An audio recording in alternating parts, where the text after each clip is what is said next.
ಹೇಗಿದ್ದೀರಿ ಎಲ್ಲ, welcome to my channel. ಈ ವಿಡಿಯೋದಲ್ಲಿ ನಾನು ನಿಮಗೆ ಝೀರೋಧಾ ಕೈಟ್ ವೆಬ್ ಟ್ರೇಡಿಂಗ್ ಪ್ಲಾಟ್ಫಾರ್ಮ್ನಲ್ಲಿ ವಾಟ್ ಲಿಸ್ಟಿನ ಬಗ್ಗೆ ಸಂಪೂರ್ಣ ಮಾಹಿತಿಯನ್ನು ನೀಡ್ತೀನಿ.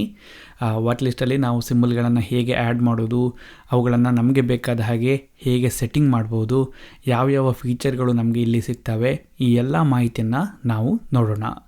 ಒಂದು ವೇಳೆ ನೀವೇನಾದರೂ ನಮ್ಮ ಚಾನಲ್ಗೆ ಹೊಸಬರಾಗಿದ್ದರೆ ನಮ್ಮ ಚಾನಲ್ಗೆ ಸಬ್ಸ್ಕ್ರೈಬ್ ಮಾಡಿ ಮತ್ತು ನಮ್ಮ ಫೇಸ್ಬುಕ್ ಪೇಜನ್ನು ಸಹ ಲೈಕ್ ಮಾಡಿ. ಶೇರ್ ಮಾರ್ಕೆಟ್ ಬಗ್ಗೆ ಹೆಚ್ಚಿನ ಮಾಹಿತಿಯನ್ನು ಪಡೆಯೋದಕ್ಕೆ sharemarketincanada.com ವೆಬ್ಸೈಟನ್ನು ಚೆಕ್ ಮಾಡಿ. ಸೊ ನಾವಿಲ್ಲಿ ಈಗ ಝೀರೋಧಾ ಕೈಟ್ ವೆಬ್ನಲ್ಲಿ ವಾಟ್ ಲಿಸ್ಟಿನ ಬಗ್ಗೆ ನೋಡೋದಾದರೆ ಒಟ್ಟಾರೆ ನಮಗೆ 7 ವಾಟ್ ಲಿಸ್ಟ್ಗಳು ಕಾಣಕ್ಕೆ ಸಿಗ್ತವೆ. ಈ ನಂಬರ್ ಏನಿದೆ ಅದು ಚೇಂಜ್ ಆದರೂ ಸಹ ಆಗ್ಬೋದು. ಮುಂಚೆ 5 ವಾಟ್ ಲಿಸ್ಟ್ಗಳು ನಮಗೆ ಇಲ್ಲಿ ಕಾಣಕ್ಕೆ ಸಿಗ್ತಾ ಇತ್ತು. ಈಗ ಝೀರೋದವರು ಆ ನಂಬರನ್ನು ಜಾಸ್ತಿ ಮಾಡಿದ್ದಾರೆ, 7 ವಾಟ್ ಲಿಸ್ಟ್ಗಳು ನಮಗೆ ಕಾಣಕ್ಕೆ ಸಿಗ್ತವೆ. ಪ್ರತಿಯೊಂದು ವಾಟ್ ಲಿಸ್ಟ್ನಲ್ಲಿ ನಾವು 50 ಸಿಂಬಲ್ಗಳನ್ನು ಆ್ಯಡ್ ಮಾಡಿ ಇಟ್ಕೋಬೋದು. ಸೊ ನೀವಿಲ್ಲಿ ನೋಡ್ಬೋದು, ನನಗೆ ಏನು ವಾಟ್ ಲಿಸ್ಟ್ 1ನಲ್ಲಿದ್ದೀನಿ, ಇಲ್ಲಿ 13 ಸಿಂಬಲ್ಗಳಿದ್ದಾವೆ. ಸೊ ಮ್ಯಾಕ್ಸಿಮಮ್ ನಾನಿಲ್ಲಿ 50 ಸಿಂಬಲ್ಗಳನ್ನು ಆ್ಯಡ್ ಮಾಡಬಹುದು. ಝೀರೋಧಾದಲ್ಲಿ ವಾಟ್ ಲಿಸ್ಟಿಗೆ ನಂಬರನ್ನು ಕೊಡಲಾಗಿದೆ. ಇವುಗಳನ್ನು ನಾವು ನಮಗೆ ಬೇಕಾದ ಹಾಗೆ ರೀನೇಮ್ ಮಾಡೋದಕ್ಕೆ ಅಥವಾ ನೇಮನ್ನು ಬದಲಾಯಿಸೋದಕ್ಕೆ ಸದ್ಯಕ್ಕೆ ಆಪ್ಷನ್ಗಳು ನಮಗೆ ಅವೈಲಬಲ್ ಇಲ್ಲ. ಒಂದು ವೇಳೆ ಅವರೇನಾದರೂ ಈ ರೀತಿ ಆಪ್ಷನನ್ನು ಕೊಟ್ಟರೆ ನಾನು ಅದರ ಬಗ್ಗೆ ವಿಡಿಯೋವನ್ನು ಮಾಡ್ತೀನಿ. ಸೊ ನೀವು ಇಲ್ಲಿ ನೋಡ್ಬೋದು 1 2 3 4 5 6 7 ಅಂತ ವಾಟ್ ಲಿಸ್ಟಿಗೆ ನಂಬರನ್ನು ಕೊಡಲಾಗಿದೆ. ನಾನೀಗ ಇಲ್ಲಿ ವಾಟ್ ಲಿಸ್ಟ್ 1ನಲ್ಲಿದ್ದೀನಿ. ನೀವು ವಾಟ್ ಲಿಸ್ಟ್ 1ನಲ್ಲಿ ನಾನು ಆ್ಯಡ್ ಮಾಡಿರೋ ಒಂದಿಷ್ಟು ಸಿಂಬಲ್ಗಳನ್ನು ನೋಡ್ಬೋದು. ಯಾವ ಸಿಂಬಲ್ಗಳು ಇಂದು ಪಾಸಿಟಿವಲ್ಲಿದ್ದಾವೆ ಅವುಗಳನ್ನು ಗ್ರೀನ್ ಕಲರಲ್ಲಿ ತೋರಿಸ್ತಾರೆ. ಅದೇ ಆ ಸಿಂಬಲ್ ಏನಾದರೂ ಇವತ್ತು ನೆಗೆಟಿವಲ್ಲಿದ್ದರೆ ಆ ಸಿಂಬಲನ್ನು ಇಲ್ಲಿ ರೆಡ್ ಕಲರಲ್ಲಿ ತೋರಿಸ್ತಾರೆ. ನಾನಿಲ್ಲಿ ಝೀರೋಧಾ ಕೈಟ್ ವೆಬ್ಬನ್ನು ಡಾರ್ಕ್ ಥೀಮ್ನಲ್ಲಿ ಯೂಸ್ ಮಾಡ್ತಾ ಇದ್ದೀನಿ, ಹಾಗಾಗಿ ನೀವಿಲ್ಲಿ ಡಾರ್ಕ್ ಥೀಮನ್ನು ನೋಡ್ಬೋದು. ಅದಾದ ನಂತರ ನಾವಿಲ್ಲಿ ಮೇಲ್ಗಡೆ ನೋಡೋದಾದರೆ 2 ಸಿಂಬಲ್ಗಳ ಮಾಹಿತಿಯನ್ನು ಇಲ್ಲಿ ವಾಟ್ ಲಿಸ್ಟ್ ಹೆಡರ್ ಅಂತ ಹೇಳ್ತೀವಿ ನಾವು, ಇದಕ್ಕೆ ಇಲ್ಲಿ ಡಿಸ್ಪ್ಲೇ ಮಾಡಲಾಗುತ್ತೆ. ನಾವು ಇವುಗಳನ್ನು ನಮಗೆ ಬೇಕಾದ ಸಿಂಬಲ್ ಜೊತೆ ಬೇಕಾದರೆ ಚೇಂಜ್ ಸಹ ಮಾಡ್ಬೋದು. ಇದ್ರ ಬಗ್ಗೆ ನಾನು ನೆಕ್ಸ್ಟು ಹೇಳ್ತೀನಿ. ಈಗ ನಾವೇನು ನೋಡೋಣ ಅಂದರೆ ವಾಟ್ ಲಿಸ್ಟಿಗೆ ನಾವು ಸಿಂಬಲ್ಗಳನ್ನು ಹೇಗೆ ಆ್ಯಡ್ ಮಾಡೋದು ಮತ್ತು ಅವುಗಳನ್ನು ಹೇಗೆ ರಿಮೂವ್ ಮಾಡೋದು ಅಂತ ನೋಡೋಣ. ಸೊ ನಾನೀಗ ಇಲ್ಲಿ ವಾಟ್ ಲಿಸ್ಟ್ 2ಗೆ ಹೋಗ್ತೀನಿ. ವಾಟ್ ಲಿಸ್ಟ್ 2ನಲ್ಲಿ ಯಾವುದೇ ಸಿಂಬಲ್ಗಳು ಇಲ್ಲ. ಸೊ ಹಾಗಾಗಿ ನೀವು ಇಲ್ಲಿ ನೋಡ್ಬೋದು 0 ಔಟ್ ಆಫ್ 50 ಅಂತ ನಾವಿಲ್ಲಿ ನೋಡ್ಬೋದು. ಸಿಂಬಲ್ಗಳನ್ನು ಆ್ಯಡ್ ಮಾಡೋದಕ್ಕೆ ಇಲ್ಲಿ ಸರ್ಚ್ ಬಟನ್ ಏನಿದೆ, ಸರ್ಚ್ ಐಕಾನ್ ಏನಿದೆ, ಇದರಲ್ಲಿ ನಾವು ಬಂದು ಕ್ಲಿಕ್ ಮಾಡಿ ನಮಗೆ ಬೇಕಾದ ಸಿಂಬಲನ್ನು ನಾವಿಲ್ಲಿ ಸರ್ಚ್ ಮಾಡಬೇಕು. ಸೊ ನಾನಿಲ್ಲಿ ಟಾಟಾ ಮೋಟರ್ಸ್ ಅಂತ ಟೈಪ್ ಮಾಡಿದರೆ ನೀವಿಲ್ಲಿ ನೋಡ್ಬೋದು ಟಾಟಾ ಮೋಟರ್ಸ್ ಸ್ಟಾಕ್ ಏನಿದೆ ಇದು NSE ಮತ್ತು BSE ಈ 2 ಸ್ಟಾಕ್ ಎಕ್ಸ್ಚೇಂಜ್ಗಳಲ್ಲಿ ಲಿಸ್ಟ್ ಆಗಿದೆ. ಅದರ ಜೊತೆಗೆ ಇದು ಫ್ಯೂಚರ್ ಆ್ಯಂಡ್ ಆಪ್ಷನ್ಸಲ್ಲಿ ಸಹ ಟ್ರೇಡ್ ಆಗುತ್ತೆ. ಸೊ ಇದೆಲ್ಲ ಮಾಹಿತಿಯನ್ನು ನಾವಿಲ್ಲಿ ನೋಡ್ಬೋದು. ನಾನೀಗ ಇಲ್ಲಿ ಟಾಟಾ ಮೋಟರ್ಸ್ NSE ಮೇಲೆ ಕ್ಲಿಕ್ ಮಾಡಿ NSEಯಲ್ಲಿ ಲಿಸ್ಟ್ ಆಗಿರೋ ಟಾಟಾ ಮೋಟರ್ಸ್ ಸ್ಟಾಕನ್ನು ಈ ವಾಟ್ ಲಿಸ್ಟ್ಗೆ ಆ್ಯಡ್ ಮಾಡ್ತೀನಿ. ಇದೇ ರೀತಿ ನಾನಿಲ್ಲಿ ಇಕ್ವಿಟಾಸ್ ಅಂತ ಟೈಪ್ ಮಾಡಿದರೆ ಇಕ್ವಿಟಾಸ್ ಹೋಲ್ಡಿಂಗ್ಸ್ ಅಂತ ಸ್ಟಾಕ್ ನೇಮ್ ಇದೆ, ಅದು ಬಂದಿದೆ. ನಾನು ಇದನ್ನು ಸಹ ವಾಟ್ ಲಿಸ್ಟ್ಗೆ ಆ್ಯಡ್ ಮಾಡ್ತೀನಿ. ಅದೇ ರೀತಿ ನಾನಿಲ್ಲಿ ಇನ್ಫಿ ಅಂತ ಟೈಪ್ ಮಾಡಿದರೆ ನಾನು ಇನ್ಫೋಸಿಸನ್ನು ಈ ವಾಟ್ ಲಿಸ್ಟಿಗೆ ಆ್ಯಡ್ ಮಾಡ್ಬೋದು. ಸೊ ಈ ರೀತಿ ನಾವಿಲ್ಲಿ ನಮಗೆ ಬೇಕಾದ ಸಿಂಬಲ್ಗಳನ್ನು ಸರ್ಚ್ ಮಾಡಿ ವಾಟ್ ಲಿಸ್ಟ್ಗೆ ಆ್ಯಡ್ ಮಾಡ್ಕೋಬೋದು. ಈಗ ನೀವಿಲ್ಲಿ ನೋಡ್ಬೋದು ಟಾಟಾ ಮೋಟರ್ಸ್ ಬಗ್ಗೆ ಇನ್ಫಾರ್ಮೇಷನ್ ಡಿಸ್ಪ್ಲೇ ಆಗ್ತಾಯಿದೆ. ಎಷ್ಟು ಪರ್ಸೆಂಟೇಜ್ ಚೇಂಜ್ ಆಗ್ತಾಯಿದೆ ಅಂತ ನಾವಿಲ್ಲಿ ನೋಡ್ಬೋದು. ಇವತ್ತು ಆ್ಯಕ್ಚುಲಿ 0.7% ಈಗ ಚೇಂಜ್ ಆಗಿದೆ, ಅದು ಪಾಸಿಟಿವ್ ಸೈಡಲ್ಲಿದೆ. ಸೊ ಹಾಗಾಗಿ ಅದು ಗ್ರೀನ್ ಕಲರಲ್ಲಿ ಇಲ್ಲಿ ಡಿಸ್ಪ್ಲೇ ಆಗ್ತಾಯಿದೆ. ಇದೇ ರೀತಿ ನಾವು ಈಕ್ವಿಟಾಸನ್ನು ನೋಡೋದಾದರೆ ಅದು 0.82% ಪಾಸಿಟಿವ್ ಸೈಡಲ್ಲಿದೆ. ಸೊ ಹಾಗಾಗಿ ಗ್ರೀನ್ ಕಲರಲ್ಲಿದೆ. ಅದ್ರ ಜೊತೆಗೆ ನಾವಿಲ್ಲಿ ಅಪ್ ಆ್ಯರೋವನ್ನು ನೋಡ್ಬೋದು.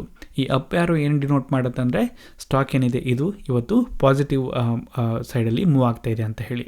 ಅದೇ ಒಂದು ವೇಳೆ ಸ್ಟಾಕ್ ಏನಾದರೂ ಡೌನ್ ಹೋಗ್ತಾ ಇದ್ದರೆ ನಾವಿಲ್ಲಿ ಡೌನ್ ಆ್ಯರೋವನ್ನು ನೋಡ್ಬೋದು, ರೆಡ್ ಕಲರಲ್ಲಿ ಬಂದಿರುತ್ತೆ. ಅದ್ರ ಜೊತೆಗೆ ನೀವು ಇಕ್ವಿಟಾಸ್ನಲ್ಲಿ ಒಂದು ಬ್ರೀಫ್ ಕೇಸ್ ಐಕಾನನ್ನು ನೋಡ್ಬೋದು. ಅದ್ರ ಜೊತೆಗೆ ಒಂದು ನಂಬರನ್ನು ಸಹ ಡಿಸ್ಪ್ಲೇ ಮಾಡ್ತಾಯಿದೆ. ಇದೇನಪ್ಪ ಅಂದರೆ ನಮ್ಮ ಬಳಿ ಇಕ್ವಿಟಾಸಿನ 2 ಕ್ವಾಂಟಿಟಿಯ ಶೇರ್ಗಳು ಹೋಲ್ಡಿಂಗ್ನಲ್ಲಿ ಇದೆ ಅಂತ ಇದು ಇಲ್ಲಿ ತೋರಿಸ್ತಾ ಇದೆ. ಸೊ ನೀವು ವಾಟ್ ಲಿಸ್ಟಿಗೆ ಸ್ಟಾಕ್ಗಳನ್ನು ಆ್ಯಡ್ ಮಾಡಿದಾಗ ಯಾವುದಾದ್ರೂ ಒಂದಿಷ್ಟು ಸ್ಟಾಕ್ಗಳನ್ನು ನೀವು ಹೋಲ್ಡಿಂಗ್ಸ್ಗೆ ಪರ್ಚೇಸ್ ಮಾಡಿದರೆ ಆಗ ಅವುಗಳ ಮಾಹಿತಿಯನ್ನು ಅದು ಇಲ್ಲಿ ಈ ರೀತಿ ತೋರಿಸುತ್ತೆ. ಅದಾದ ನಂತರ ನಾವಿಲ್ಲಿ ಸಿಂಬಲಿನ ಮೇಲೆ ಕರ್ಸರ್ನ ತಗೊಬಂದರೆ ಒಂದಿಷ್ಟು ಆಪ್ಷನ್ಗಳನ್ನ ನೋಡ್ಬೋದು. ಆ ಸ್ಟಾಕನ್ನು ಬೈ ಮಾಡೋದಕ್ಕೆ ಬೈ ಬಟನ್, ಸೆಲ್ ಮಾಡೋದಕ್ಕೆ ಸೆಲ್ ಬಟನ್, ಮಾರ್ಕೆಟ್ ಡೆಪ್ತನ್ನು ನೋಡೋದಕ್ಕೆ ಮಾರ್ಕೆಟ್ ಡೆಪ್ತನ್ನು ಇಲ್ಲಿ ನೋಡ್ಬೋದು. ಅದ್ರ ಮೇಲೆ ಕ್ಲಿಕ್ ಮಾಡಿದರೆ ನೀವು ಇಲ್ಲಿ ನೋಡ್ಬೋದು ಬಿಡ್ ಮತ್ತು ಆಸ್ಕ್ ಮಾಹಿತಿ ನಮಗೆ ಇಲ್ಲಿ ಕಾಣಕ್ಕೆ ಸಿಗುತ್ತೆ. ಅದ್ರ ಜೊತೆಗೆ ನಾವು ಬೇಕಾದರೆ 20 ಮಾರ್ಕೆಟ್ ಡೆಪ್ತನ್ನು ಸಹ ಝೀರೋದಾದಲ್ಲಿ ನೋಡ್ಬೋದು.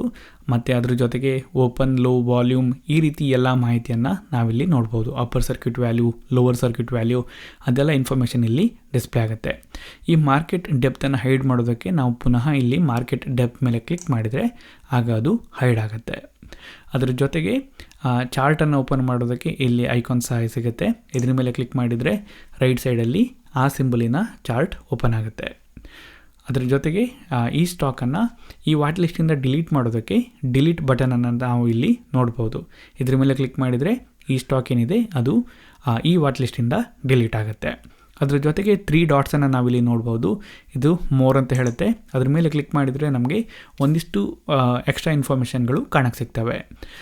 ನಾನಾಗ ನಿಮ್ಗೆ ಹೇಳಿದ್ದೆ ನಮ್ಮ ವಾಟ್ ಲಿಸ್ಟ್ನ ಮೇಲ್ಗಡೆ 2 ಸಿಂಬಲ್ಗಳ ಮಾಹಿತಿಯನ್ನು ಅದು ತೋರಿಸ್ತಾ ಇರುತ್ತೆ. ಇದನ್ನು ನಾವು ವಾಟ್ ಲಿಸ್ಟ್ ಹೆಡರ್ ಅಂತ ಹೇಳ್ತೀವಿ ಅಂತ. ನಾವು ಇವುಗಳನ್ನು ಬೇಕಾದರೆ ನಮಗೆ ಬೇಕಾದ ಸಿಂಬಲ್ ಜೊತೆ ಚೇಂಜ್ ಮಾಡಬಹುದು. ಫಾರ್ ಎಕ್ಸಾಂಪಲ್ ನೀವು ಇಲ್ಲಿ ನೋಡೋದಾದರೆ ನಿಫ್ಟಿ 50 ಮತ್ತು ಸೆನ್ಸೆಕ್ಸಿನ ಮಾಹಿತಿ ಇಲ್ಲಿ ಡಿಸ್ಪ್ಲೇ ಆಗ್ತಾಯಿದೆ. ಒಂದು ವೇಳೆ ನನಗೆ ಇದ್ರ ಬದಲಾಗಿ ಬೇರೆ ಯಾವುದೋ 2 ಸಿಂಬಲ್ಗಳ ಮಾಹಿತಿ ಇಲ್ಲಿ ಬರಬೇಕು ಅಂತ ಇದ್ದರೆ ನಾನು ಅದನ್ನು ಮಾಡ್ಬೋದು. ಸೊ ನಾನಿಲ್ಲಿ ನಿಫ್ಟಿ ಬ್ಯಾಂಕನ್ನು ಸರ್ಚ್ ಮಾಡಿ ಅದನ್ನು ವಾಟ್ ಲಿಸ್ಟ್ಗೆ ಆ್ಯಡ್ ಮಾಡ್ತೀನಿ. ಬ್ಯಾಂಕ್ ನಿಫ್ಟಿ ಅಂತಲೂ ಸಹ ನಾವು ಇದನ್ನು ಕರಿತೀವಿ. ಸೊ ನೀವು ಇಲ್ಲಿ ನೋಡ್ಬೋದು. ಈಗ ನನಗಿಲ್ಲಿ ಈ ಸೆನ್ಸೆಕ್ಸ್ ಬದಲಾಗಿ ನಿಫ್ಟಿ ಬ್ಯಾಂಕಿನ ಮಾಹಿತಿ ಇಲ್ಲಿ ಮೇಲ್ಗಡೆ ಬರಬೇಕು ಅಂತ ಇದ್ದರೆ ನಾನು ಅದನ್ನು ಮಾಡ್ಬೋದು. ಅದಕ್ಕೆ ನಾನು ಏನು ಮಾಡಬೇಕಂದ್ರೆ ಫಸ್ಟು ನಾನಿಲ್ಲಿ ಯಾವ ಸಿಂಬಲಿನ ಮಾಹಿತಿ ಬೇಕಂತ ಎಕ್ಸ್ಪೆಕ್ಟ್ ಮಾಡ್ತೀನೋ ಅದನ್ನು ವಾಟ್ ಲಿಸ್ಟ್ಗೆ ಆ್ಯಡ್ ಮಾಡಬೇಕು. ನಂತರ ಆ ಸಿಂಬಲಿನ ಮೇಲೆ ನಾವು ಕರ್ಸರನ್ನು ತಗೊಂಡು ಹೋದಾಗ ಒಂದಿಷ್ಟು ಆಪ್ಷನ್ ಬರ್ತವೆ. ಇಲ್ಲಿ ಮೋರ್ ಮೇಲೆ ನಾವು ಕ್ಲಿಕ್ ಮಾಡಬೇಕು. ಫಸ್ಟ್ ಆಪ್ಷನ್ ಹೇಳುತ್ತೆ ಪಿನ್ 1, 2 ಅಂತ ಹೇಳಿ. ಸೊ ಪಿನ್ ಆಪ್ಷನ್ ಮೂಲಕ ನಾವು ಈ ವಾಟ್ ಲಿಸ್ಟ್ ಹೆಡರ್ನಲ್ಲಿ ನಾವು ನಮಗೆ ಬೇಕಾದ ಸಿಂಬಲ್ಗಳನ್ನು ಪಿನ್ ಮಾಡ್ಬೋದು. ಸೊ 1 ಅಂದರೆ ಫಸ್ಟ್ ಪೊಸಿಷನ್, 2 ಅಂದರೆ ಸೆಕೆಂಡ್ ಪೊಸಿಷನ್. ನಾನಿಲ್ಲಿ 2 ಮೇಲೆ ಕ್ಲಿಕ್ ಮಾಡಿದರೆ ನೀವು ಇಲ್ಲಿ ಮೇಲ್ಗಡೆ ಸೆನ್ಸೆಕ್ಸ್ ಅಂತ ಏನಿದೆ ಅದನ್ನು ಅಬ್ಸರ್ವ್ ಮಾಡ್ತಾಯಿರಿ. ನೋಡಿ, ನಾನು ಕ್ಲಿಕ್ ಮಾಡಿದ ಕೂಡಲೇ ಇಲ್ಲಿ ಸೆನ್ಸೆಕ್ಸ್ ಬದಲಾಗಿ ನಿಫ್ಟಿ ಬ್ಯಾಂಕ್ ಏನಿದೆ ಅದರ ಮಾಹಿತಿ ಬರ್ತಾಯಿದೆ. ಸೊ ಈ ರೀತಿ ನಾವು ನಮಗೆ ಬೇಕಾದ ಆ ಸಿಂಬಲ್ಗಳನ್ನು ಈ ಮಾರ್ಕೆಟ್ ವಾಟ್ ಲಿಸ್ಟ್ ಹೆಡರ್ನಲ್ಲಿ ಆ್ಯಡ್ ಮಾಡ್ಬೋದು. ಇನ್ನು ನಾವಿಲ್ಲಿ ಮೋರ್ ಮೇಲೆ ಕ್ಲಿಕ್ ಮಾಡಿದರೆ ನಮಗೆ ಒಂದಿಷ್ಟು ಬೇರೆ ಮಾಹಿತಿಗಳು ಸಿಗ್ತವೆ. ನಾವು ಬೇಕಾದರೆ ಅಲರ್ಟನ್ನು ಕ್ರಿಯೇಟ್ ಮಾಡ್ಬೋದು. ಅದೇ ರೀತಿ ಚಾರ್ಟನ್ನು ಓಪನ್ ಮಾಡ್ಬೋದು. ಪಾಪ್ಔಟ್ ಚಾರ್ಟ್ ಅಂತ ಒಂದು ಆಪ್ಷನ್ ಸಿಗುತ್ತೆ. ಅದ್ರ ಮೇಲೆ ಕ್ಲಿಕ್ ಮಾಡಿದರೆ ಒಂದು ಹೊಸ ಟ್ಯಾಬ್ನಲ್ಲಿ ಚಾರ್ಟನ್ನು ಓಪನ್ ಮಾಡುತ್ತೆ. ಅದಾದ ನಂತರ ಫಂಡಮೆಂಟಲ್ಸ್ ಅಂತ ಇದೆ. ಅದ್ರ ಮೇಲೆ ಕ್ಲಿಕ್ ಮಾಡಿದರೆ ನಾವು ಈ ಪರ್ಟಿಕ್ಯುಲರ್ ಸಿಂಬಲಿನ ಬಗೆಗಿನ ಫಂಡಮೆಂಟಲ್ ಮಾಹಿತಿಯನ್ನು ನಾವಿಲ್ಲಿ ನೋಡ್ಬೋದು. ಡೀಟೇಲ್ಡ್ ಇನ್ಫಾರ್ಮೇಷನ್ ಬೇಕಾದರೆ ಡೀಟೇಲ್ಡ್ ಇನ್ಫೋ ಅಂತ ಬಟನ್ ಸಿಗುತ್ತೆ. ಅದ್ರ ಮೇಲೆ ಕ್ಲಿಕ್ ಮಾಡಿದರೆ ಹೊಸ ಟ್ಯಾಬ್ನಲ್ಲಿ ಒಂದು ಹೊಸ ಪೇಜ್ ಓಪನ್ ಆಗುತ್ತೆ. ಡೀಟೇಲ್ ಆದ ಮಾಹಿತಿ ಸಿಗುತ್ತೆ. ಅದ್ರ ಜೊತೆಗೆ ಇಲ್ಲಿ ನಾವು ಟೆಕ್ನಿಕಲ್ಸ್ ನೋಡ್ಬೋದು. ಅಗೇನ್ ಇದ್ರ ಮೇಲೆ ಕ್ಲಿಕ್ ಮಾಡಿದರೆ ಟೆಕ್ನಿಕಲ್ ಮಾಹಿತಿ ಒಂದಿಷ್ಟು ನಮಗೆ ಸಿಗುತ್ತೆ.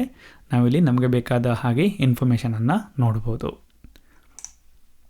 ಅದೇ ರೀತಿ ನಮಗಿಲ್ಲಿ ಆಪ್ಷನ್ ಚೈನು ಸಹ ಕಾಣಕ್ಕೆ ಸಿಗುತ್ತೆ. ಅದರ ಮೇಲೆ ಕ್ಲಿಕ್ ಮಾಡಿದರೆ ಅಗೇನ್ ನಮಗೆ ಇಲ್ಲಿ ಆಪ್ಷನ್ ಚೈನ್ ಕಾಣಕ್ಕೆ ಸಿಗುತ್ತೆ.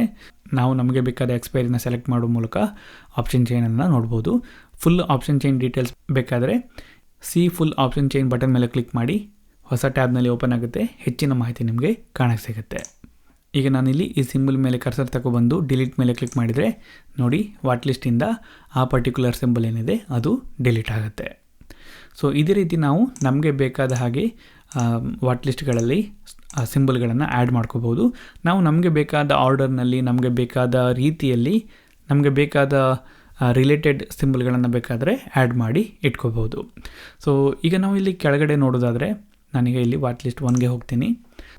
ಅದಾದ ನಂತರ ನಾವಿಲ್ಲಿ ಕೆಳಗಡೆ ನೋಡೋದಾದರೆ ನಮಗೆ ಮಾರ್ಕೆಟ್ ವಾಚ್ ಸೆಟ್ಟಿಂಗ್ಸ್ ಅಂತ ಒಂದು ಐಕಾನ್ ಸಿಗುತ್ತೆ. ಅದ್ರ ಮೇಲೆ ಕ್ಲಿಕ್ ಮಾಡಿದರೆ ಒಂದಿಷ್ಟು ಆಪ್ಷನ್ಗಳು ನಮಗೆ ಓಪನ್ ಆಗ್ತವೆ. ಇವುಗಳ ಮೂಲಕ ನಾವು ಇಲ್ಲಿ ಯಾವ್ಯಾವ ಇನ್ಫಾರ್ಮೇಷನ್ ಡಿಸ್ಪ್ಲೇ ಆಗ್ತಾಯಿದೆ ವಾಟ್ ಲಿಸ್ಟ್ನಲ್ಲಿ, ಅದ್ರ ಜೊತೆಗೆ ಯಾವ ರೀತಿ ಆ ಇನ್ಫಾರ್ಮೇಷನ್ಗಳು ಡಿಸ್ಪ್ಲೇ ಆಗ್ತಿವೆ ಅಂತ ಕಂಟ್ರೋಲ್ ಮಾಡ್ಬೋದು. ಸೊ ಇಲ್ಲಿ ನೀವು ನೋಡೋದಾದರೆ ಫಸ್ಟು ನಮಗೆ ಸಾರ್ಟ್ ಬೈ ಅಂತ ಸಿಗುತ್ತೆ. ವಾಟ್ ಲಿಸ್ಟ್ನಲ್ಲಿ ಸಿಂಬಲ್ಗಳನ್ನು ಯಾವ ರೀತಿ ಸಾರ್ಟ್ ಮಾಡಬೇಕು ಅಂತ ನಾವಿಲ್ಲಿ ಸೆಲೆಕ್ಟ್ ಮಾಡ್ಬೋದು. ಆಲ್ಫಾಬೆಟಿಕಲ್ ಆಧಾರದಲ್ಲ, ಪರ್ಸೆಂಟೇಜ್ ಚೇಂಜ್ ಆಧಾರದಲ್ಲ, ಲೇಟೆಸ್ಟ್ ಪ್ರೈಸ್ ಆಧಾರದಲ್ಲ, ಅಥವಾ ಯಾವ ಎಕ್ಸ್ಚೇಂಜಿಂದ ನಾವು ಸಿಂಬಲ್ಗಳನ್ನು ಆ್ಯಡ್ ಮಾಡಿದ್ದೀವೋ ಅದರ ಆಧಾರದಲ್ಲಿ ಈ ವಾಟ್ ಲಿಸ್ಟ್ನಲ್ಲಿ ಸಿಂಬಲ್ಗಳನ್ನು ಸಾರ್ಟ್ ಮಾಡಬೇಕಾ ಅಂತ ನಾವಿಲ್ಲಿ ಆಪ್ಷನನ್ನು ನೋಡ್ಬೋದು. ನಾವಿಲ್ಲಿ ಇದ್ರ ಮೇಲೆ ಕ್ಲಿಕ್ ಮಾಡಿದರೆ ವಾಟ್ ಲಿಸ್ಟ್ನಲ್ಲಿ ಸಿಂಬಲ್ಗಳು ಯಾವ ಆಪ್ಷನನ್ನು ನಾವಿಲ್ಲಿ ಸೆಲೆಕ್ಟ್ ಮಾಡಿದ್ದೀವೋ ಆ ಆಧಾರದ ಮೇಲೆ ಸಾರ್ಟ್ ಆಗ್ತವೆ. ಫಾರ್ ಎಕ್ಸಾಂಪಲ್ ನಾನಿಲ್ಲಿ ಸಾರ್ಟ್ ಆಲ್ಫಾಬೆಟಿಕಲಿ ಮೇಲೆ ಕ್ಲಿಕ್ ಮಾಡಿದರೆ ನೀವೀಗ ಇಲ್ಲಿ ನೋಡ್ಬೋದು ಇದು ಝಡ್ಡಿಂದ ಈ ಆಲ್ಫಾಬೆಟಿಕಲ್ ಆರ್ಡರ್ನಲ್ಲಿ ಡಿಸ್ಪ್ಲೇ ಆಗ್ತಾಯಿದೆ. ನಾನು ಈ ಆಪ್ಷನ್ ಮೇಲೆ ಪುನಃ ಕ್ಲಿಕ್ ಮಾಡಿದರೆ ಈಗ ಎ ಟು ಝಡ್ ಈ ಆರ್ಡರ್ನಲ್ಲಿ ಸಿಂಬಲ್ಗಳು ಡಿಸ್ಪ್ಲೇ ಆಗ್ತಾ ಇದ್ದಾವೆ. ನಂತರ ನಾವಿಲ್ಲಿ ಮೇಲ್ಗಡೆ ಸೇವ್ ಸಾರ್ಟೆಡ್ ಮಾರ್ಕೆಟ್ ವಾಚ್ ಅಂತ ಒಂದು ಆಪ್ಷನನ್ನು ನೋಡ್ಬೋದು. ಈ ಮೂಲಕ ನಾವು ಯಾವ ರೀತಿ ಸಿಂಬಲ್ಗಳನ್ನು ನಾವು ಈ ವಾಟ್ ಲಿಸ್ಟ್ನಲ್ಲಿ ಸಾರ್ಟ್ ಮಾಡಿದ್ದೀವೋ ಅವುಗಳನ್ನು ಸೇವ್ ಮಾಡಿ ಇಡ್ಬೋದು. ನನಗೆ ಇದರ ಮೇಲೆ ಕ್ಲಿಕ್ ಮಾಡಿದರೆ ನೀವು ಇಲ್ಲಿ ನೋಡ್ಬೋದು saved market watch list order ಅಂತ ಬರುತ್ತೆ. ಸೊ ನೆಕ್ಸ್ಟ್ ನಾವು ರಿಫ್ರೆಶ್ ಮಾಡಿದರೆ ಅಥವಾ ನೆಕ್ಸ್ಟ್ ಟೈಮ್ ಲಾಗಿನ್ ಆದಾಗ ಇದೇ ಆರ್ಡರ್ನಲ್ಲಿ ನಮಗೆ ವಾಟ್ ಲಿಸ್ಟ್ನಲ್ಲಿ ಆ ಸಿಂಬಲ್ಗಳು ಕಾಣಕ್ಕೆ ಸಿಗ್ತವೆ. ಅದಾದ ನಂತರ ಕೆಳಗಡೆ ನಾವು ಒಂದಿಷ್ಟು ಆಪ್ಷನ್ಗಳನ್ನು ನೋಡ್ಬೋದು. ಚೇಂಜ್ ಫಾರ್ಮ್ಯಾಟ್ ಮತ್ತು ಒಂದಿಷ್ಟು ಆಪ್ಷನ್ಗಳು ಕೆಳಗೆ ಕಾಣಕ್ಕೆ ಸಿಗ್ತವೆ. ಇಲ್ಲಿ ಒಂದು ವಿಷಯ ಏನಪ್ಪ ಅಂದರೆ ಈ ಸಾರ್ಟ್ ಬೈ ಮತ್ತು ಈ save sorted market what list ಏನಿದೆ ಇದು ನೀವು ಯಾವ ವಾಟ್ ಲಿಸ್ಟನ್ನು ಇಲ್ಲಿ ಓಪನ್ ಮಾಡಿಟ್ಕೊಂಡಿರ್ತೀರೋ ಅದ್ರ ಮೇಲೆ ಮಾತ್ರ ಅಪ್ಲೈ ಆಗುತ್ತೆ. ಸೊ ನೀವು ಇದನ್ನು ಇಲ್ಲಿ ಸೆಲೆಕ್ಟ್ ಮಾಡಿದರೆ ಅದು ಎಲ್ಲ ವಾಟ್ ಲಿಸ್ಟ್ನಲ್ಲಿ ಅಪ್ಲೈ ಆಗೋದಿಲ್ಲ. ಈ ಸಾರ್ಟ್ ಬೈ ಮತ್ತು ಸೇವ್ ಸಾರ್ಟೆಡ್ ಮಾರ್ಕೆಟ್ ವಾಚ್ ಏನಿದೆ ಇದನ್ನು ಯಾವ ವಾಟ್ ಲಿಸ್ಟ್ನಲ್ಲಿ ನೀವು ಮಾಡಬೇಕು ಅಂತ ಅಂದ್ಕೊಂಡಿದ್ದೀರೋ ಆ ವಾಟ್ ಲಿಸ್ಟಿಗೆ ಹೋಗಿ ಅಲ್ಲಿ ಮಾಡಬೇಕಾಗತ್ತೆ. ಅದೇ ರೀತಿ ಕೆಳಗಡೆ ಏನು ಆಪ್ಷನ್ಗಳಿದ್ದಾವೆ ಚೇಂಜ್ ಫಾರ್ಮ್ಯಾಟ್ ಮತ್ತು ಒಂದಿಷ್ಟು ಬೇರೆ ಆಪ್ಷನ್ಗಳು, ಇವುಗಳನ್ನು ನೀವು ಯಾವ ವಾಟ್ ಲಿಸ್ಟಿಂದ ಮಾಡಿದರೂ ಎಲ್ಲ ವಾಟ್ ಲಿಸ್ಟ್ಗಳಲ್ಲಿ ಅದು ಅಪ್ಲೈ ಆಗುತ್ತೆ. ಈಗ ನಾವು ಚೇಂಜ್ ಬಗ್ಗೆ ನೋಡೋದಾದರೆ ನೀವೀಗ ಇಲ್ಲಿ ನಾನೀಗ ವಾಟ್ ಲಿಸ್ಟ್ 1ಗೆ ಪುನಃ ಬಂದಿದ್ದೀನಿ. ನೀವು ಇಲ್ಲಿ ನೋಡ್ಬೋದು ಈಗ ಇಲ್ಲಿ ಚೇಂಜ್ ಏನಿದೆ ಅದು ಡಿಸ್ಪ್ಲೇ ಆಗ್ತಾಯಿದೆ. ಆ ಚೇಂಜ್ ಏನು ಡಿಸ್ಪ್ಲೇ ಆಗ್ತಾಯಿದೆ ಇದು ಹಿಂದಿನ ದಿನದ ಕ್ಲೋಸಿಂಗ್ ಪ್ರೈಸ್ ಆಧಾರದ ಮೇಲೆ ಡಿಸ್ಪ್ಲೇ ಆಗಬೇಕಾ ಅಥವಾ ಇವತ್ತಿನ ಓಪನಿಂಗ್ ಪ್ರೈಸ್ ಆಧಾರದಲ್ಲಿ ಡಿಸ್ಪ್ಲೇ ಆಗಬೇಕಂತ ನಾವಿಲ್ಲಿ ಸೆಲೆಕ್ಟ್ ಮಾಡ್ಬೋದು. ಈಗ ಕ್ಲೋಸ್ ಪ್ರೈಸ್ ಸೆಲೆಕ್ಟ್ ಆಗಿದೆ, ನೀವು ಇಲ್ಲಿ ನೋಡ್ಬೋದು. ನಾನಿಲ್ಲಿ ಓಪನ್ ಪ್ರೈಸ್ ಮೇಲೆ ಕ್ಲಿಕ್ ಮಾಡಿದರೆ ನೀವು ಇಲ್ಲಿ ನೋಡ್ಬೋದು ಒಂದಿಷ್ಟು ಸಿಂಬಲಿನ ಮಾಹಿತಿಗಳು ಈಗ ಚೇಂಜ್ ಆಗಿದ್ದಾವೆ. ಫಾರ್ ಎಕ್ಸಾಂಪಲ್ ನೀವು ಇಲ್ಲಿ ಹ್ಯಾಪಿಯೆಸ್ಟ್ ಮೈಂಡನ್ನು ನೋಡೋದಾದರೆ ಇಲ್ಲಿ ಓಪನ್ ಪ್ರೈಸನ್ನು ಸೆಲೆಕ್ಟ್ ಮಾಡಿದಾಗ ಪರ್ಸೆಂಟೇಜ್ ಚೇಂಜ್ ಏನಿದೆ ಅದು 0.65% ಆಗಿದೆ. ಅದೇ ನಾನಿಲ್ಲಿ ಕ್ಲೋಸ್ ಪ್ರೈಸನ್ನು ಸೆಲೆಕ್ಟ್ ಮಾಡಿದರೆ ಆಗ ಹ್ಯಾಪಿಯೆಸ್ಟ್ ಮೈಂಡಿನ ಚೇಂಜ್ ಏನಿದೆ ಅದು 1.96% ಆಗಿದೆ. ಅಂದರೆ ನಿನ್ನೆಯ ಕ್ಲೋಸ್ ಪ್ರೈಸ್ಗೆ ಕಂಪೇರ್ ಮಾಡಿದರೆ ಈಗ ಇರೋ ವ್ಯಾಲ್ಯೂ ಏನಿದೆ ಅದು 1.9% ಚೇಂಜ್ ಆಗಿದೆ ಅಂತ ಹೇಳಿ. ಅದೇ ಇವತ್ತಿನ ಓಪನ್ ಪ್ರೈಸಲ್ಲಿ ನಾವು ನೋಡೋದಾದರೆ ಕೇವಲ 0.6% ಚೇಂಜ್ ಆಗಿದೆ ಅಂತ ಇದಿಲ್ಲಿ ಹೇಳುತ್ತೆ. ನಂತರ ನಾವಿಲ್ಲಿ ಚೇಂಜ್ ಫಾರ್ಮ್ಯಾಟ್ ಅಂತ ನೋಡ್ಬೋದು. ಸೊ ಇಲ್ಲಿ ಚೇಂಜ್ ವ್ಯಾಲ್ಯೂಸ್ ಏನು ಡಿಸ್ಪ್ಲೇ ಆಗ್ತಾಯಿದೆ ಅದನ್ನು ಪರ್ಸೆಂಟೇಜ್ ಆಧಾರದಲ್ಲಿ ನಮಗೆ ತೋರಿಸ್ಬೇಕಾ ಅಥವಾ ಆಬ್ಸಲ್ಯೂಟ್ ವ್ಯಾಲ್ಯೂನ ತೋರಿಸ್ಬೇಕಂತ ಇಲ್ಲಿ ಹೇಳುತ್ತೆ. ಫಾರ್ ಎಕ್ಸಾಂಪಲ್ ನಾನಿಲ್ಲಿ ಓಪನ್ ಪ್ರೈಸನ್ನು ಸೆಲೆಕ್ಟ್ ಮಾಡಿದ್ದೀನಿ ಚೇಂಜ್ಗೆ. ನಂತರ ಚೇಂಜ್ ಫಾರ್ಮ್ಯಾಟ್ನಲ್ಲಿ ಪರ್ಸೆಂಟೇಜ್ ಸೆಲೆಕ್ಟ್ ಆಗಿದೆ, ನೀವು ಇಲ್ಲಿ ನೋಡ್ಬೋದು 0.57%, 2.11% ಈ ರೀತಿ ಪರ್ಸೆಂಟೇಜ್ ಆಧಾರದಲ್ಲಿ ವ್ಯಾಲ್ಯೂಸ್ ಡಿಸ್ಪ್ಲೇ ಆಗ್ತಾ ಇದ್ದಾವೆ. ನಾನಿಲ್ಲಿ ಅಬ್ಸಲ್ಯೂಟನ್ನು ಸೆಲೆಕ್ಟ್ ಮಾಡಿದರೆ ಆಗ ನೀವು ಇಲ್ಲಿ ನೋಡ್ಬೋದು ಪರ್ಸೆಂಟೇಜ್ ತೋರ್ತಾ ಇಲ್ಲ, ಬಟ್ 2.15, 5.70 ಈ ರೀತಿ ಮಾಹಿತಿನ ನೋಡ್ಬೋದು. ಅಂದರೆ ಈಗ ಚೇಂಜ್ ವ್ಯಾಲ್ಯೂ ಏನು ಡಿಸ್ಪ್ಲೇ ಆಗ್ತಿದೆ ಅದು ಅಬ್ಸಲ್ಯೂಟ್ ವ್ಯಾಲ್ಯೂ. ಇಲ್ಲಿ ನಾನು ಓಪನ್ ಪ್ರೈಸನ್ನು ಸೆಲೆಕ್ಟ್ ಮಾಡಿರೋದ್ರಿಂದ ಹ್ಯಾಪಿಯೆಸ್ಟ್ ಮೈಂಡ್ ಏನಿದೆ ಇದು 6 ರೂಪೀಸ್ ಏನಿದೆ ಅಷ್ಟು ಚೇಂಜ್ ಆಗಿದೆ ಅಂತ ನಾವಿಲ್ಲಿ ನೋಡ್ಬೋದು. 5.90 ಇಂದ 6 ರೂಪೀಸ್. ನಂತರ ನಾವಿಲ್ಲಿ ಶೋ ಡೈರೆಕ್ಷನ್ ಅಂತ ನೋಡ್ಬೋದು. ಇದೇನಿದೆ ಇದು ಸ್ಟಾಕ್ ಮೂವ್ಮೆಂಟ್ ಏನಿದೆ ಅದರ ಡೈರೆಕ್ಷನನ್ನು ಇಲ್ಲಿ ತೋರಿಸ್ಬೇಕಾ ಬೇಡ ಅಂತ ಹೇಳುತ್ತೆ. ಫಾರ್ ಎಕ್ಸಾಂಪಲ್ ನೀವು ಇಲ್ಲಿ ನೋಡ್ಬೋದು ಯಾವ ಸ್ಟಾಕಿನ ವ್ಯಾಲ್ಯೂ ಅಪ್ ಹೋಗಿದೆ ಅವುಗಳನ್ನು ಅಪ್ ಆ್ಯರೋ ಮೂಲಕ ತೋರಿಸಲಾಗ್ತಿದೆ ಗ್ರೀನ್ ಕಲರ್ನಲ್ಲಿ. ಅದೇ ರೀತಿ ಡೌನ್ ಹೋದ ಸ್ಟಾಕ್ಗಳ ಇನ್ಫಾರ್ಮೇಷನನ್ನು ಡೌನ್ ಆ್ಯರೋ ಮೂಲಕ ಇಲ್ಲಿ ತೋರಿಸಲಾಗ್ತಿದೆ. ನಾನು ಇದನ್ನು ಅನ್ಚೆಕ್ ಮಾಡಿದರೆ ಆಗ ಈ ಅಪ್ ಆ್ಯರೋ ಮತ್ತು ಡೌನ್ ಆ್ಯರೋ ಏನಿದೆ ಅದು ಡಿಸ್ಪ್ಲೇ ಆಗೋದಿಲ್ಲ. ಬಟ್ ನಾನು ಇದನ್ನು ಚೆಕ್ ಮಾಡಿರ್ತೀನಿ. ನಂತರ ನಾವಿಲ್ಲಿ ಶೋ ಚೇಂಜ್ ಅಂತ ಆಪ್ಷನ್ ಏನಿದೆ ಅದನ್ನು ನೋಡ್ಬೋದು. ಇದನ್ನು ನಾನು ಅನ್ಚೆಕ್ ಮಾಡಿದರೆ ಏನು ಚೇಂಜ್ ವ್ಯಾಲ್ಯೂ ನಮಗೆ ಅದು ತೋರಿಸ್ತಾ ಇತ್ತು, ಪರ್ಸೆಂಟೇಜ್ ಚೇಂಜ್ ಇರ್ಬೋದು ಅಥವಾ ಆಬ್ಸಲ್ಯೂಟ್ ಚೇಂಜ್, ಅದನ್ನು ತೋರಿಸೋದನ್ನು ಕೈದು ಮಾಡುತ್ತೆ ಒಂದು ವೇಳೆ ನಾವು ಇದನ್ನು ಅನ್ಚೆಕ್ ಮಾಡಿದರೆ.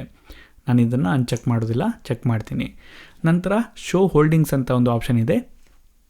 ಅಗೇನ್ ನಾನು ಆವಾಗ ಹೇಳಿದ್ದೆ ಇದು ಚೆಕ್ ಆಗಿದ್ದರೆ ನಾವು ವಾಟ್ ಲಿಸ್ಟ್ಗೆ ಆ್ಯಡ್ ಮಾಡಿರೋ ಸಿಂಬಲ್ ಏನಿದೆ ಅದು ಒಂದು ವೇಳೆ ಏನಾದರೂ ನಮ್ಮ ಡಿಮ್ಯಾಟ್ ಅಕೌಂಟಲ್ಲಿದ್ದರೆ ಅಂದರೆ ನಾವು ಅದನ್ನು ಹೋಲ್ಡ್ ಮಾಡ್ತಾಯಿದ್ರೆ ಅದರ ಮಾಹಿತಿಯನ್ನು ನಾವಿಲ್ಲಿ ನೋಡ್ಬೋದು. ಫಾರ್ ಎಕ್ಸಾಂಪಲ್ ಇಕ್ವಿಟಾಸ್ ಪಕ್ಕದಲ್ಲಿ ನೀವು ನೋಡ್ಬೋದು 2 ಮತ್ತು ಒಂದು ಬ್ರೀಫ್ ಕೇಸ್ ಐಕಾನನ್ನು ತೋರಿಸ್ತಾ ಇದೆ. ಅಂದರೆ ಆ ಇಕ್ವಿಟಾಸಿನ 2 ಕ್ವಾಂಟಿಟಿಯ ಶೇರ್ಗಳು ನಮ್ಮ ಬಳಿ ಹೋಲ್ಡಿಂಗಲ್ಲಿ ಇದೆ ಅಂತ ಇದು ಹೇಳ್ತಾ ಇದೆ. ಇದನ್ನು ಅನ್ಚೆಕ್ ಮಾಡಿದರೆ ಆ ಇನ್ಫಾರ್ಮೇಷನ್ ಏನಿದೆ ಅದು ತೋರೋದು ಸ್ಟಾಪ್ ಆಗುತ್ತೆ. ಸೊ ಈ ರೀತಿ ನಾವು ಝೀರೋಧಾ ಕೈಟ್ ವೆಬ್ ಟ್ರೇಡಿಂಗ್ ಪ್ಲ್ಯಾಟ್ಫಾರ್ಮ್ನಲ್ಲಿ ವಾಚ್ ಲಿಸ್ಟ್ಗಳನ್ನು ನೋಡ್ಬೋದು. ನಿಮಗೇನಾದರೂ ಈ ಮಾಹಿತಿ ಇಷ್ಟ ಆದರೆ ಲೈಕ್ ಮಾಡಿ, ಇಲ್ಲಾಂದರೆ ಡಿಸ್ಲೈಕ್ ಮಾಡಿ. ನೀವೇನಾದರೂ ಹೇಳಬೇಕಂತಿದ್ರೆ ಅದನ್ನು ಕಮೆಂಟ್ ಮಾಡಿ. ಇದೇ ರೀತಿ ಬೇರೆ ವಿಡಿಯೋಸ್ಗಳನ್ನು ನೋಡೋದಕ್ಕೆ ನನ್ನ ಚಾನಲ್ಗೆ ಸಬ್ಸ್ಕ್ರೈಬ್ ಮಾಡಿ. ವಿಡಿಯೋನ ನೋಡೋದಕ್ಕೆ ತುಂಬ ಥ್ಯಾಂಕ್ ಯು. ನಾನು ನಿಮಗೆ ನೆಕ್ಸ್ಟ್ ವಿಡಿಯೋದಲ್ಲಿ ಸಿಗ್ತೀನಿ. ಬಾಯ್.